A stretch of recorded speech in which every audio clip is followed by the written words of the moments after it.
जाता जाता आपल्याला तोपेचं पण दर्शन झालेलं आहे. इथनं रस्ता असेल काय तोप असेल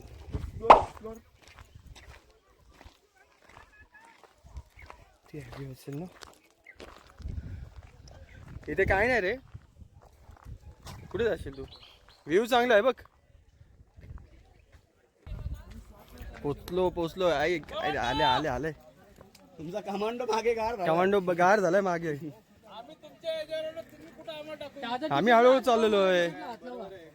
मावळे पोचलेले आहेत. साक्षात मावळा आमचा पोचलेला आहे. मला नमस्कार घाला झाले का? अरे आम्ही एक झोप काढली इकडे. मंदिरात एंट्री नाही. प्रथमतः तुम्ही रायगड किल्ला चढून आलात.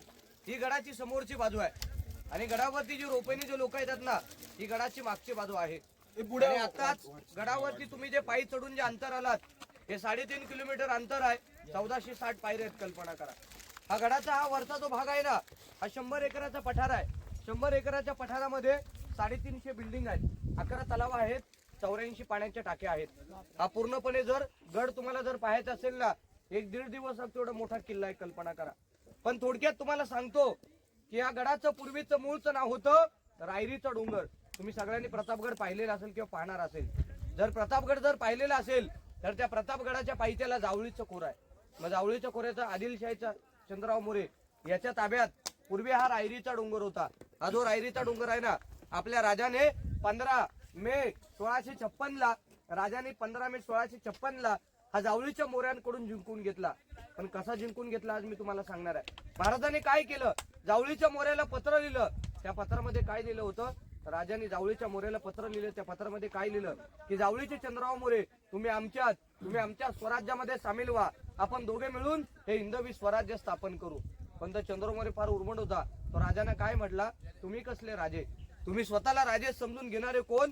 तुम्ही केव्हा झाला तर राजे? राजे याल जावळीत तर जाल गवळीत. उद्या याचा असेल तर आजच या. तुम्हाला मारण्यासाठी आमच्याकडे शस्त्र सज्ज आहेत.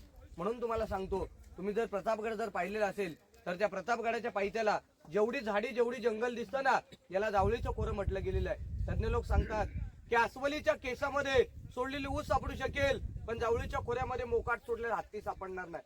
मग महाराजांनी काय केलं, 15 मे 1656 ला महाराजांनी हा रायरीचा डोंगर आपल्या ताब्यात घेतला आणि नंतर हा गड बांधायला चालू केला.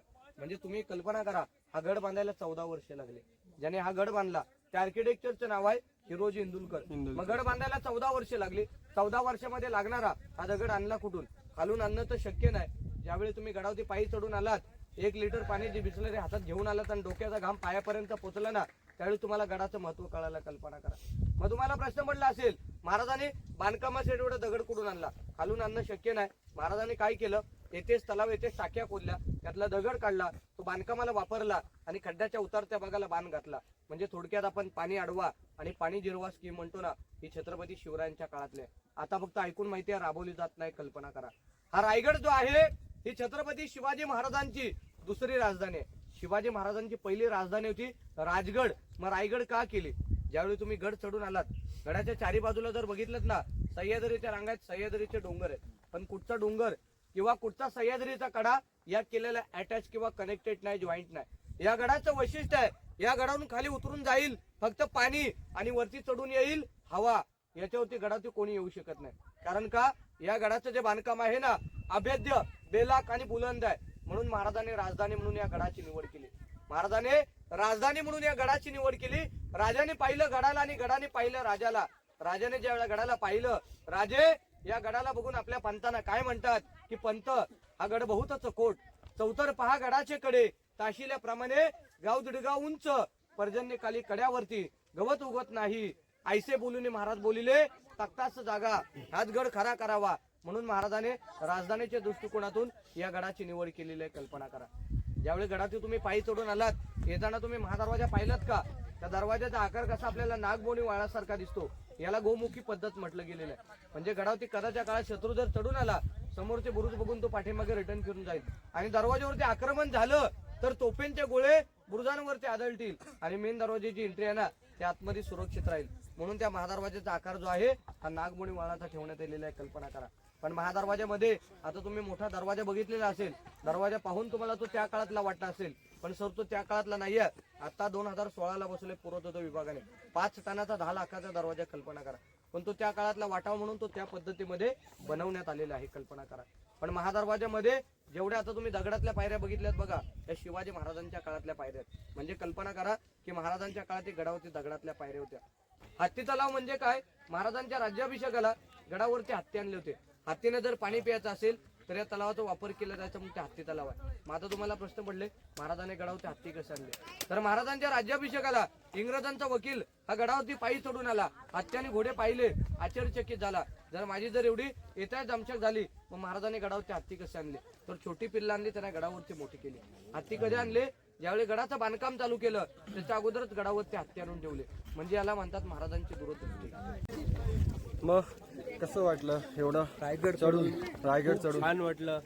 महाराजांबद्दल जो प्रेम, जो आदर आहे तो अजूनही वाढतो आणि त्यांची जी शक्ती आहे ती आजही आठवते की त्या काळात त्यांनी किती विचार करा, पराक्रम केलेली आहे. त्या टायमाला मावळे कसे चढत असतात एवढ्या. आजही आणि आम्हाला आता- त्यांचा सार्थ अभिमान आहे. आणि वरून कोणीतरी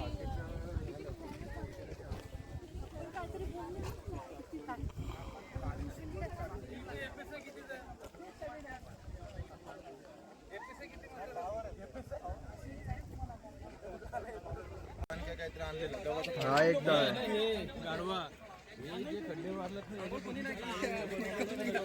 त्याला महाराजांच्या काळात त्याचा कडेलोट केला जायचा. पण तुम्ही एक कल्पना करा, महाराजांनी कधी कुणाला कडेलोट पॉईंट वापर केला नाही.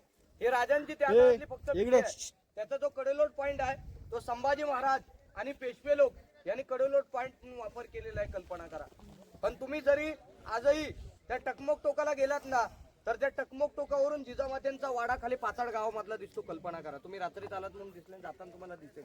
कारण जिजामाता उतरत्या वयामध्ये पाचाड गावामध्ये त्यांच्यासाठी 22 एकराचा वाडा बांधून त्या वाड्यामध्ये राहत होत्या. मग शिवाजी महाराजांना जिजामातेचं दर्शन घेण्यासाठी दररोज खाली जाणं काय शक्य नव्हतं. महाराज काय करायचे, टकमक टोकला जायची, घंटा वाजली की आऊस आपल्या वाड्याच्या बाहेर यायचे, मग महाराज तिथून नमस्कार करायचे. एकदा जोराचा ऊन असल्यामुळे महाराजांच्या अंगावरती एका सेवकाने छत्र पकडलं, त्याचं नाव होतं निजाम. वारा आल्यामुळे तो छत्र पकडणारा माणूस हवेच्या वेगाबरोबर पॅरोसारखा उंच उंच उडू लागला आणि खाली एक गाव लागलं. त्या गावामध्ये तो पॅरोसारखा छत्री घेऊन उतरला, म्हणून ते घटना घडल्यापासून त्या गावाला नाव पडलेलं आहे छत्री निजामपूर. आणि आजही त्या गावाला छत्री निजामपूर या नावाने ओळखलं गेलेलं आहे. म्हणजे तुम्ही एक कल्पना करा, पॅराशूट छत्रपती शिवरायांच्या काळात लागलेला आहे. हेच बघून इंग्रजानंतर पॅराशूट तयार केलं, कल्पना करा. पण ज्यावेळी गडावरती तुम्ही आता पायी चढून आलात, पायी चढत असताना तुम्ही आता हत्ती तलाव पाहिलं आणि आताच समोर तुम्हाला जे तलाव दिसतं ना, हे गंगासागर तलाव आहे. या तलावाची खाली जर खोली पाहिलीत तर 32 फूट खाली खोल आहे, 174 मीटरचा राऊंड आहे. तुम्ही कल्पना करा, या तलावाला इतिहासामध्ये गंगासागर तलाव का म्हटलं गेलेलं आहे, कारण आपल्या महाराजांचा राज्याभिषेक झाला त्याची तारीख आहे 6 जून 1674.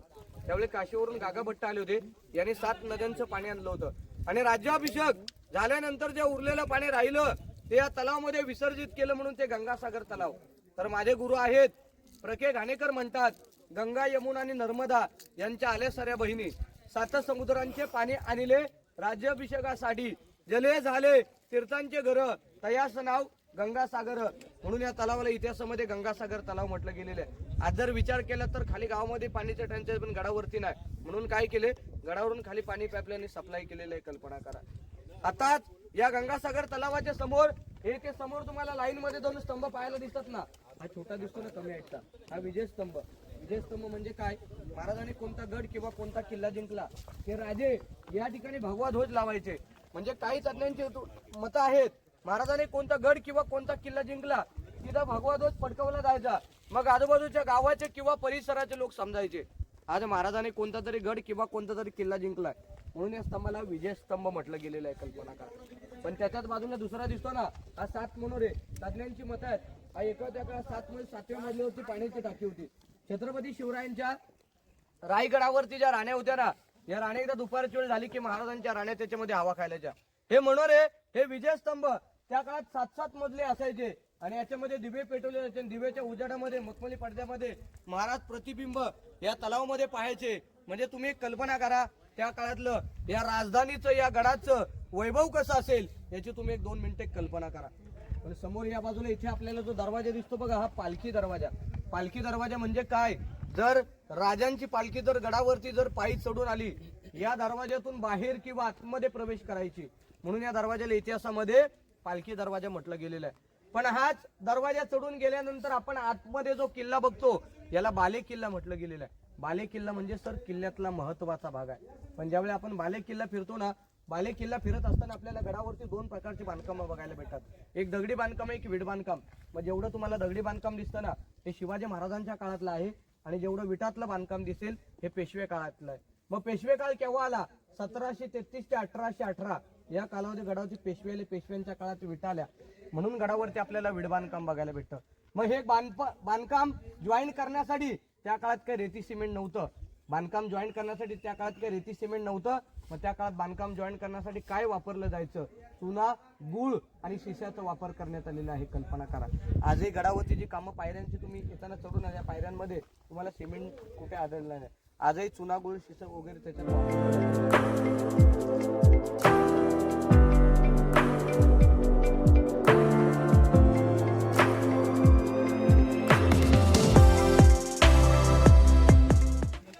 आता आपण जो किल्ला बघतो ना याला बाले किल्ला म्हटलं गेलेलं आहे. बाले किल्ला म्हणजे किल्ल्यातला महत्वाचा भाग आहे. आता आपण पालखी दरवाजा बघितला, त्याच्याच विरुद्ध दिशेला दुसरा जो खाली दरवाजा दिसतो ना याला मेना दरवाजा. पालखी आणि मेना असे 2 प्रकार राहतात. पालखी ओपन राहते, मेना हा बंदिस्त राहतो. मेना म्हणजे काय, छत्रपती शिवाजी महाराजांच्या ज्या राण्या आहेत या राण्या मेण्यामध्ये बसून गडाच्या मागच्या बाजूला जायच्या किंवा बाग बगीचा फिरण्यासाठी मागच्या बाजूला जायच्या, म्हणून या दरवाजाला इतिहासामध्ये मेना दरवाजा म्हटलं गेलेलं आहे. कल्पना करा. पण मेना दरवाजा, पालखी दरवाजा हे मधलं अंतर जर पाहिलं ते राण्यांची घरं आहेत. मित्रांनो तुम्हाला माहितीये का शिवाजी महाराजांना राण्या किती होत्या, कारण तुम्ही एक कल्पना करा, शिवाजी महाराजांना 8 राण्या होत्या. त्यांची नावं आहेत सहीबाई, सोयराबाई, सगुणाबाई, सकवारबाई, काशीबाई, पुतळाबाई, लक्ष्मीबाई आणि गुणवंताबाई अशी महाराजांची 8 राण्यांची नावं आहेत. मग लोक विचारतात शिवाजी महाराजांनी 8 राण्या का केल्या, तर तुम्ही एक कल्पना करा, शिवाजी महाराजांनी 8 राण्या आपल्या आवडीसाठी किंवा सोयीसाठी केल्या नव्हत्या.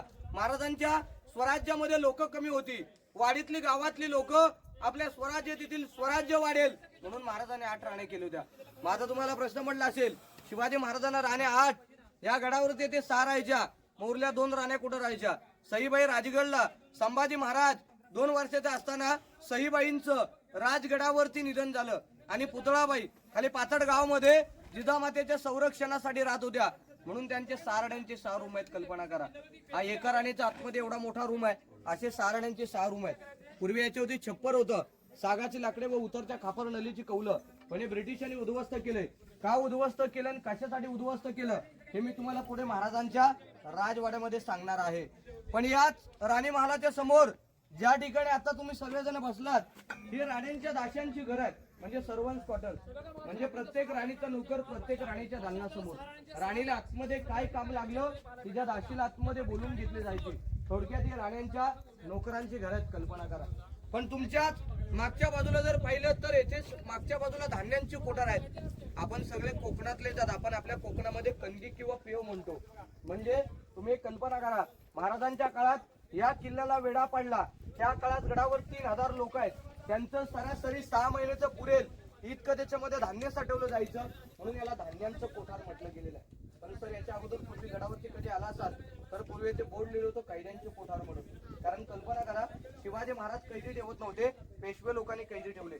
शिवाजी महाराज कैदी का ठेवत नव्हते, समोर त्यांच्या राण्यांची घरं आहेत, बाजूला त्यांच्या मंत्र्यांचे वाडे आहेत, आणि या बाजूला राजांचा राजवाडा आहे. आपल्या राजांचं जे कैदी ठेवण्याची जागा होती ना ही लिंगाणा गडावरती होती, म्हणून याला शिवकाळात धान्यांचं कोठार, पेशव्यांच्या काळात कैदी कोठार म्हटलं गेलेलं आहे. कल्पना करा. पण या धान्य कोठाराच्या बाजूला, या बाजूला इकडे खाली काही पडलेले वाडे दिसतात ते रेलिंगच्या बाजूला, हे त्या काळातल्या मंत्र्यांचे वाडे आहेत, जे तुम्हाला इतिहासामध्ये महाराजांचं जे अष्टप्रधान मंडळ बघायला भेटतं बघा, त्यांचे ऑफिस किंवा त्यांचे कार्यालय. म्हणजे थोडक्यात स्वराज्याचा जो कागदीपत्र व्यवहार आहे ना तो या ठिकाणी चालल्या जायचा. हे एका मंत्र्याचं एक ऑफिस आहे, अशा 8 मंत्र्यांच्या 8 वाड्या आहेत, म्हणून याला अष्टप्रधान मंडळ म्हटलं गेलेलं आहे. कल्पना करा. सगळ्यांना महत्वाची सूचना आहे, एक राणीमाल बघून घ्या. राणीमाल बघितलं का धान्यांचं कोठार मंत्रिमंडळ बघून घ्या. मग आपण तसेच पुढे महाराजांच्या राजवाडा बघायला जाऊया. तिकडे खाली कोणी जाऊ नका, कारण नंतर तुम्हाला रोपेने इथूनच जायचं आहे. म्हणून हे बघून घ्या.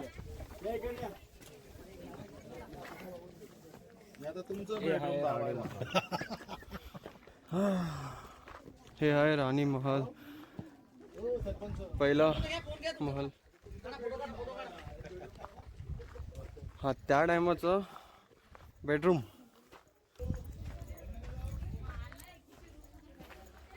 काय हा हा हा हा टॉयलेट एरिया असणार.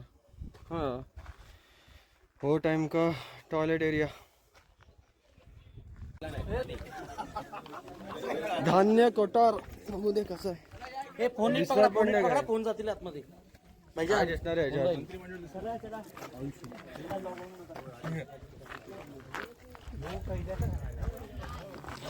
काय दिसत नाही.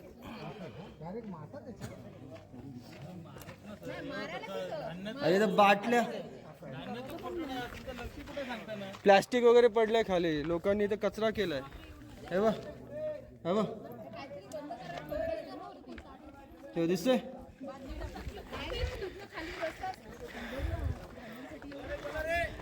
यहाँ पे प्लास्टिक वगैरे काही टाकू नका इकडे रे. 2 मिनिटं सगळ्यांनी इकडे लक्ष द्या. ज्या ठिकाणी आता आपण सगळेजण उभे आहात, या आपल्या मागच्या भिंतीपासून ते समोर ही आडवी भिंत दिसते बघा. या आडव्या भिंतीपर्यंत हा जर संपूर्ण जर परिसर पाहिलात तर हा छत्रपती शिवरायांचा राहता राजवाडा आहे. म्हणजे त्या काळातल्या राजांचं राहण्याचं घर आहे, म्हणून याला राजवाडा असं म्हटलं गेलेलं आहे. कल्पना करा. पण सर तुम्ही एक कल्पना करा की शिवाजी महाराज या वाड्यामध्ये राहत असताना त्या काळातल्या या वाड्याचं वैभव कसं असेल याची तुम्ही 2 मिनिटं कल्पना करा. कारण या पहिल्यात उंच कट्ट्यावर तुम्हाला उंच छोटी छोटी जी चौकोनी दगड दिसतात ना, या दगडांवरती त्या काळात सागाचे लाकडी प्लेयर्स किंवा उंच खांब असायचे. आणि या उंच खांबांवरती हा महाराजांचा राजवाडा आहे ना, हा राजवाडा प्रशस्त असा 2 मजली उभा होता. पण गडावरती जी रोपेने जे लोक येतात ना, त्या बाजूला एक डोंगर आहे, त्या डोंगराचं नाव आहे पोटल्याचा डोंगर. या डोंगरावरून इंग्रजांनी काय केलं, या गडावरचे दारू कोठार उद्ध्वस्त केले. आणि दारू कोठार उद्ध्वस्त केल्यामुळे इतिहासकाराच्या नोंदीप्रमाणे हा जो किल्ला आहे 11 ते 12 दिवस जळत होता.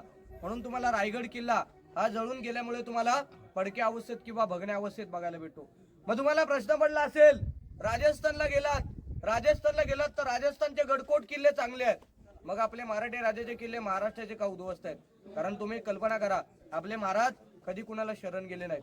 म्हणून एका शायराने एक शेर म्हटला गेला आहे, अंधाराला घाबरत नाही, आभाळाची साथ आहे, मोडेल पण वाकणार नाही, ही मराठ्यांची जात आहे, मराठ्यांची जात आहे. कल्पना करा, हा छत्रपती शिवरायांचा राहता राजवाडा आहे. हा पहिला जो चौथरा दिसतो ना सर, हे महाराजांचं प्रमुख राहण्याचं ठिकाण आहे. महाराज येथे 10 वर्ष राहिले. याच वाड्यामध्ये, याच परिसरामध्ये आपल्या महाराजाने अखेरचा शेवटचा प्राण सोडला, तो म्हणजे 3 एप्रिल 1680 ला. म्हणून त्या काळातला राजांचा प्रशस्त वाडा आहे. म्हणून या वाड्यामध्ये आणखी एका शायराने एक शेर म्हटला गेलाय की अंधार पार झाला, पाहता दिवा पाहिजे, आणि या देशाला पुन्हा जिजाऊंचा शिवबा पाहिजे. बोला पुण्यश्लोक छत्रपती श्री शिवाजी महाराज की जय. या राजवाड्याच्या उजव्या बाजूला जर बघितलं तर समोर येथे पाण्याचे टाके आहेत. मगाशी आपण इतर जे गंगासागर तलाव पाहिलं बघा, जो कोणी चोरीला बडकी गुन्हा करेल त्याने खांद्यावरती कावडीने पाणी आणायचं, याच्यामध्ये ओतायचं, आणि याच पाण्याचा वापर सर तिकडे कोपऱ्यात चौकोनी खड्डा दिसतो ना, ते महाराजांचं स्नानगृह आंघोळीची जागा, त्याला आताच्या भाषेमध्ये आपण बाथटब के नाणीघर म्हणतो. म्हणजे महाराजांच्या राजवाड्यामधली ती आंघोळीची व्यवस्था आहे. ते बाथटब महाराजांचं पाण्याची टाकी बघून घ्या. मग पुढे आपण बुकचं खलबत खाण्या बघायला असतो. इथून या दारूतून पुढे आतमध्ये जायचं नाही, एवढी लोक तिथं थांबू शकत नाही, आपण बाहेरून तिकडे जाऊ.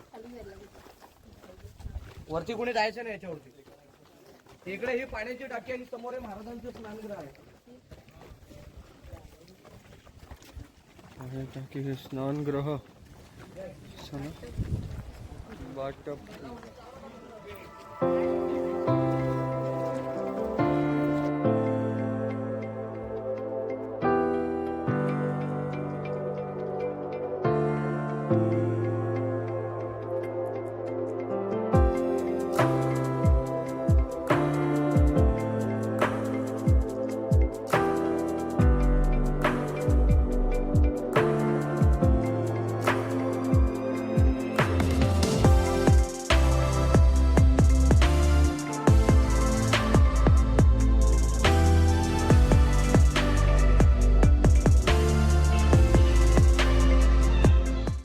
ठिकाणी इकडे लक्ष द्या. आता आपण ज्या ठिकाणी सगळेजण आता आपण उभे आहेत ना, याला राज दरबार राजसभा म्हटलं गेलेलं आहे.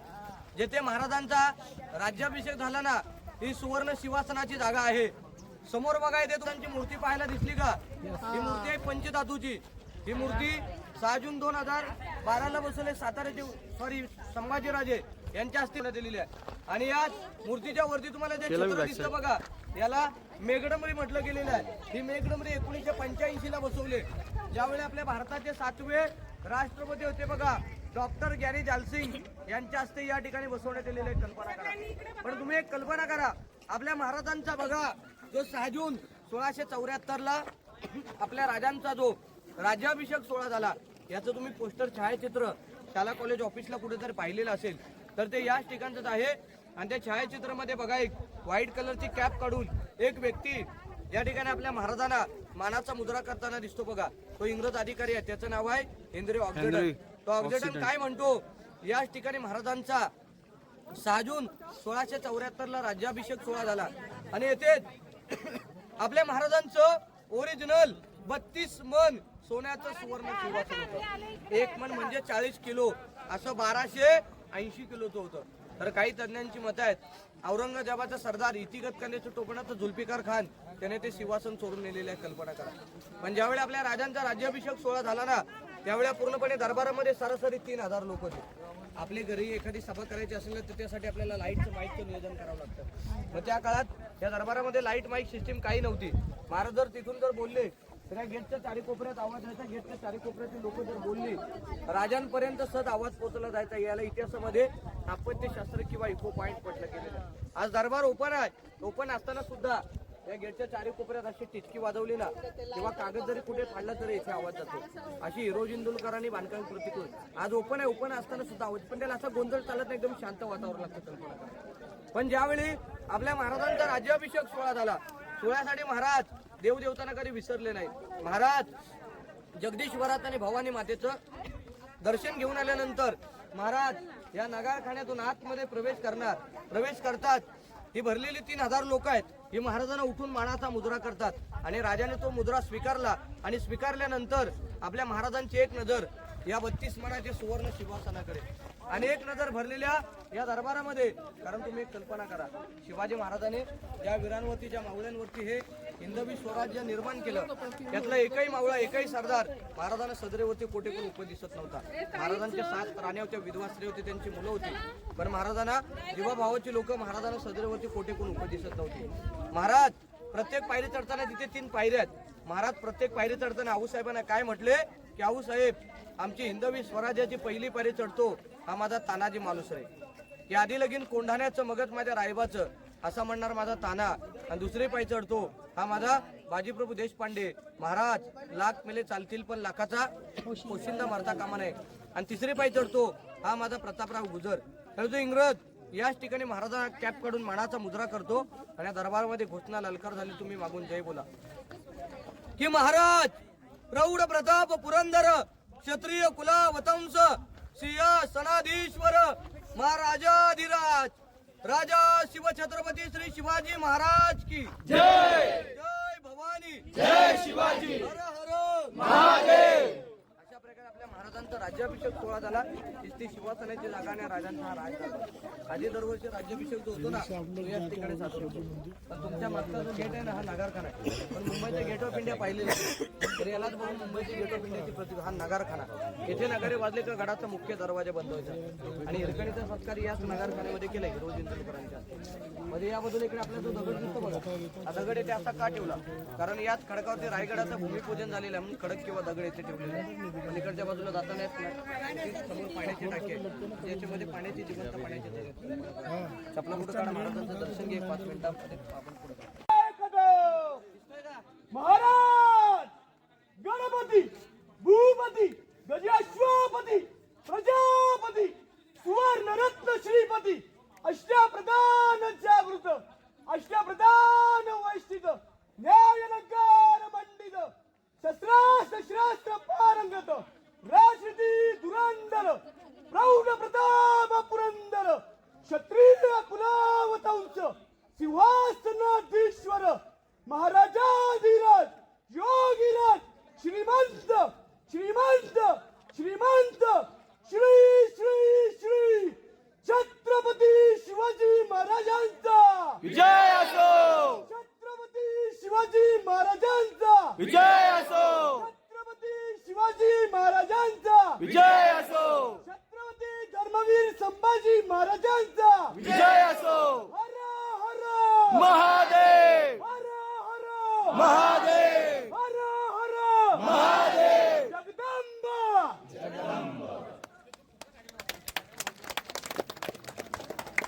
लक्ष द्या. समोर बघा इथे तुम्हाला मोकळ्या मैदानात जी महाराजांची जी मूर्ती पाहायला दिसली बघा सर, ही मूर्ती आहे पंचधातूची. 1974 ला बसवली. ज्यावेळी गडावरती इंदिरा गांधी होते बघा, त्यांच्या हस्ते मूर्ती या ठिकाणी बसवण्यात आलेली आहे. पण ही मूर्ती या ठिकाणी येथे का बसवली? कारण तुम्ही एक कल्पना करा, कुठचाही राजा सिंहासनावर बसल्यानंतर आपल्या पायामध्ये जोडे घालत नाही, तर या ठिकाणी तुम्हाला महाराजांच्या पायामध्ये जोडे दिसतील. पायामध्ये जोडे आहेत म्हणून ही मूर्ती या ठिकाणी बसवण्यात आलेली आहे. कल्पना करा. पण ही पंचधातूची आहे. आणि काही लोकांचं म्हणणं आहे की आपण छत्रपती शिवाजी महाराजचे छत्रपती, पण महाराजांच्या अंगावरती बऱ्याच वर्षी छत्र नव्हतं. हे छत्र आता साजून 2012 ला बसवले. साताऱ्याचे उदयराजे भोसले भिडे गुरुजींच्या मार्फत हे छत्र या ठिकाणी बसवण्यात आलेले आहे. कल्पना करा. पण यात मूर्तीच्या समोरचं तुम्हाला संपूर्ण मैदान दिसतं का? हे होळीचं मैदान आहे. मार्च महिन्यामध्ये आपण होळीचा सण साजरा करतो. तशी राजांच्या काळात पूर्वी ते होळी पेटली जायची. राजे काय करायचे? पेटच्या होळीमध्ये नारळ टाकायचे. जो कोणी माणूस किंवा जो कोणी बहादूर या पेटच्या होळीतून हाताने नारळ काढेल त्याला सोन्याचा कडा आणि मानाचा घोडा महाराज या मैदानावरती बक्षीस द्यायचे. म्हणून या मैदानाला इतिहासामध्ये होळीचं मैदान म्हटलं गेलेलं आहे. येथे आजही होळी पेटली जाते. पण आता काठीने नारळ काढतात, पूर्वी हाताने ते म्हणजे संभाजी महाराज. म्हणून संभाजी महाराजांना शेर शिवा का छावा म्हटलं गेलेलं आहे. कल्पना करा. समोर बघा व्हाईट पत्राची इमारत दिसते ना, तो हत्तीखाना. महाराजांच्या काळात गडावरती जे हत्ती आणले होते या हत्तींचं पालन पोषण त्या ठिकाणी केलं जायचं, म्हणून त्याला हत्तीखाना म्हटलं गेलेलं आहे. आणि आताच सर दूरवरती पसरली इमारत दिसते बघा, ही त्या काळातली बाजारपेठ आहे. या बाजारपेठची लांबी पाहिलीत 800 फूट लांबी, 40 फूट रुंदी आहे. आणि बाजारपेठची हाईट आहे घोड्याची. ही घोड्याची हाईट का ठेवण्यात आलेली आहे? तर त्या काळातले राजे लोक आहेत जी घोड्यावरती बसून बाजार करायची, म्हणून ती घोड्याच्या हाईटची बाजारपेठ ठेवण्यात आलेली आहे. म्हणून याला आत्ताच्या भाषेमध्ये आपण शॉपिंग सुपर मार्केट म्हणतो. पण या बाजारपेठ बसून पुढे गेलात तर डाव्या बाजूला असताना तुम्हाला नागाचं चित्र लागेल. पूर्वी नावं लिहिण्यासाठी परमिशन वगैरे काही नव्हतं. पण या बाजारपेठचा मेन व्यापार कणाचं नागाप्पा शेट आहे. त्याचं दुकान ओळखावं म्हणून त्या बाजारपेठेमध्ये तिथे एक नागाचं चित्र कोरण्यात येलेलं आहे. कल्पना. पण या बाजारपेठ पासून सरळ पुढे गेलात तर समोर बघा तुम्हाला मस्जिद सारखं दिसतं. आता इथून पुढे मी माहिती आहे ना, दर्शनाला फक्त तुम्हाला जायचंय. लांबून तुम्हाला मस्जिद वाटेल. ज्यावेळी मंदिरामध्ये आतमध्ये चालला त्यावेळी तुम्हाला ते महादेवाचं मंदिर असं का गडावती काळाच्या काळात मोगल लोक आले तर त्यांनी त्याचा लांबून नमस्कार करावा म्हणून त्याचा आकार मस्जिद सारखा ठेवण्यात आलेला आहे. तर ते मस्जिद नाही आहे, ते महादेवाचे शंकराचं मंदिर आहे. पण त्या मंदिरामध्ये बदल कविभूषण आणि महाराजांची भेट होते. तर भूषण महाराजांना काय म्हणतो? कासे उनकी कला जाती मथुरा में मस्जिद बसते, अगर शिवराय न होते तो सबकी सुन्नत होती. मंदिराच्या मागे व्हाईट शंकू गोल घुमट उभं टोक दिसतं ना, ही राजांची समाधी आहे. राजे शंकराचे भक्त होते म्हणून महाराजांची समाधी एवढे दूरवरती बांधण्यात आलेली आहे. कल्पना करा. पण जसं आता आपण पाठीमागे नगारखाना पाहिला तसं त्या मंदिराच्या मागे एक नगारखाना आहे. त्या नगारखान्याच्या पायरीवरती एक नाव लिहिलंय, सेवेचे ठाई तत्पर हिरोजी इंदुलकर. त्यांनी रायगड किल्ला बांधला, त्यांच्या आर्किटेक्चरच्या नावाची पाठी आहे. ज्यावेळी या गडाचे बांधकाम केले ना, महाराजांनी हिरोजीला विचारलं, तुम्ही या गडाचे बांधकाम प्रमुख आहात, तुम्हाला बक्षीस काय पाहिजे? सोने नाणी जागीरदारी 10 गावची वतनदारी. म्हटले महाराज आम्हाला काही नको. राजे जेव्हा तुम्ही जगदीश्वराला जाल आणि जगदीश्वराच्या साक्षीने महाराज ज्या दगडाचे तुमच्या उजव्या पावलाचा धूळ पडेल ना त्या ठिकाणी माझ्या स्वतःच्या नावाची पाठी लावायची. राजे सुरतच्या मोहिमेला गेले, किल्ला बांधायला पैसा कमी पडला. आर्किटेक्चरने काय केलं? स्वतःचा वाडा इस्टेट प्रॉपर्टी कुणा किल्ला बांधला. कल्पना करा. म्हणजे आर्किटेक्चरच्या नावाची पाठी त्याने नगारखान्यावरती लावली असती. पायी येताना तुम्ही महादरवाजा पाहिलात, त्या महादरवाज्यावरती लावली असती. राजे शंकर जे भक्त होते महाराज दररोज त्या ठिकाणी दर्शनाला जायचे म्हणून त्या आर्किटेक्चरच्या नावाची पाठी त्या ठिकाणी बसवण्यात गेलेली आहे. सेवेचे ठाई तत्पर हिरोजी इंदुलकर. वाघ्याचं स्मारक पण त्या ठिकाणी आहे. वाघ्या होता का नव्हता तर इतिहासकार आपल्याला लवकर सिद्ध करून देतील. कारण वाघ्याचं स्मारक तोडलेलं आहे. आजही वाघ्याच्या संरक्षणासाठी वर्षाचे 12 महिने तिथे कल्पना करा पोलीस बंदोबस्त आहे. पण प्रत्येक ग्रुपला शेवटला जाताना मी माझ्या प्रत्येक ग्रुपला 2-3 शेर म्हणून दाखवतो. पहिलं शेर असं आहे की घासल्याशिवाय धार नाही, घासल्याशिवाय धार नाही या तलवारीच्या पातीला आणि या मराठ्यांशिवार्थ नाही या महाराष्ट्राच्या मातीला. त्या अंधाराला घाबरत नाही, आभाळाची साथ आहे, मोडेल पण वाकणार नाही, ही मराठ्यांची जात आहे. की रायगडावर खडे पसरले हे शिवरायांच्या पायी, ही सामान माणिक मोती दुसरी दौलत नाही. सो ये थी हिस्ट्री. अभी जाते हैं वो मार्केट एरिया भी देखते हैं, मंदिर में जाते हैं, जगदीश्वर मंदिर शंकर भगवान का. सो मिलते हैं वहीं पे. अच्छा, और कमेंट करना कि कैसा ये मतलब पूरा जर्नी.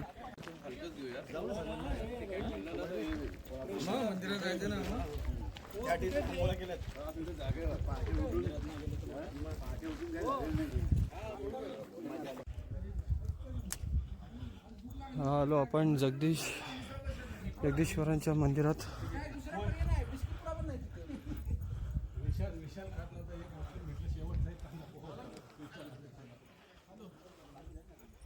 हे असं बांधकाम आहे.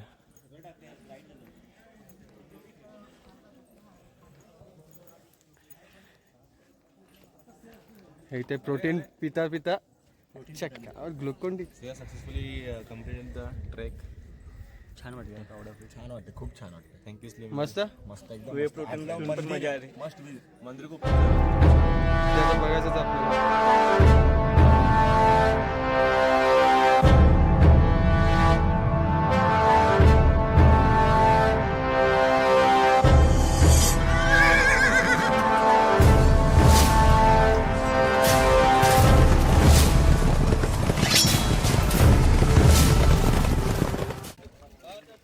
सो दर्शन भी हो गए. अभी जा रहे हैं हम टकमक टोक की तरफ लास्ट. उसके बाद फिर नीचे उतरेंगे रोपवे से, तो वो भी थोड़ा दिखा दूंगा. अभी जाते हैं टकमक टोक, जिसको कड़े लोड भी बोलते हैं, जहाँ पे पनिशमेंट होती थी कि जिसने भी गुनाह किया या कुछ किया डायरेक्ट वहाँ से नीचे. चलो फिर दिख के आते हैं. फिर शायद ही व्लॉगिंग हो सकती है बिकॉज 15% बाकी है अभी सिर्फ मोबाइल की. मैं फ़ोन से शूट करता हूँ और पावर बैंक नीचे ही भूल गया.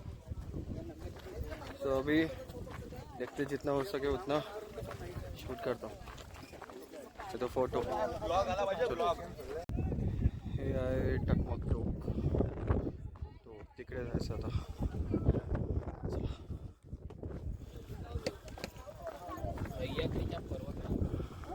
चला.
सगळं आता समाप्त करूया आपला व्हिडिओ.